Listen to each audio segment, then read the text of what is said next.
It's all about the animals at Growing Giraffes Preschool in Redmond. I'm a frog. A frog. From saving them We are going to do some yoga today. to pretending to be them. Cat, you go up, and then for cow, you put your back. But the wildest aspect about this, how hard it is to get this kind of care It felt close to impossible. in a childcare desert. You can hear it, right? There's lots of kids here. How many kids do you have enrolled right now? Right now I have about 35 kids enrolled. Kaylee Brock opened up this center in October, expanding from an in-home daycare. How were you able to expand from in-home to this? I got accepted into a grant program through NeighborImpact. Following a 6-month educational program, including business development, thoroughly thinking through finances, staffing, marketing, she was awarded $300,000 to get this center operational.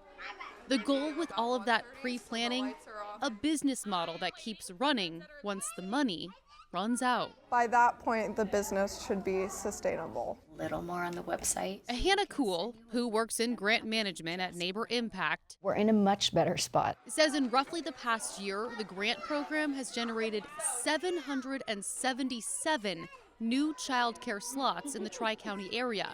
And some of those spots are available now. The next big push, This toolkit will be one link. connecting families to the openings.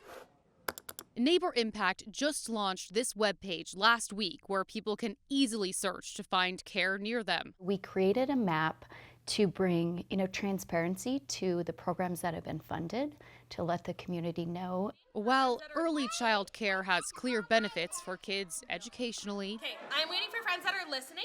and socially, I got a tower for me and mom and for dad. the nature of this grant is the economy, what it can provide for parents. We're doing this to get persons back in the workforce. A 2023 report found the infant-toddler child care crisis is resulting in a loss of $122 billion a year to families, employers, and taxpayers. That annual cost more than doubling since 2018. Child care on a national scale impacts our economy profoundly. Katie Brooks is the CEO of Ben's Chamber of Commerce. She knows lack of care is not just a parent problem, but a major threat to the labor force. How many calls are you getting from people saying, I need help finding childcare for my employees? I talk to employers regularly about the challenges of attracting and retaining their labor force, their talent. Finding childcare is one of the biggest barriers. If people can't find care or can't afford it, parents are left asking, Do I stay home or do I go to work? It was definitely a conversation my husband and I had. A 2021 affordability analysis found in Oregon, infant and toddler daycare costs more than in-state tuition at a 4-year public university. Think about that. It costs more to get care for your 3-year-old than to send your 18-year-old to college. Therein lies the problem and possible solution. If we were to look at childcare as if it was public education, not just babysitting, then we would be looking at a different way to fund it. And that's probably what needs to happen to ultimately solve this issue.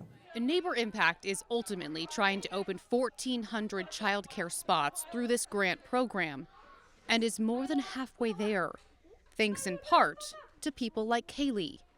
Could you have done something like this, served this many families without that grant money? I mean, never say never, but I would have had to personally go into a lot of debt. Hurting 35 kids Look at. Wow. can be a bit of a zoo, You guys ready to try what's called a sun salutation? but these growing giraffes open the door Ready? Let's go, please. to a stronger economy.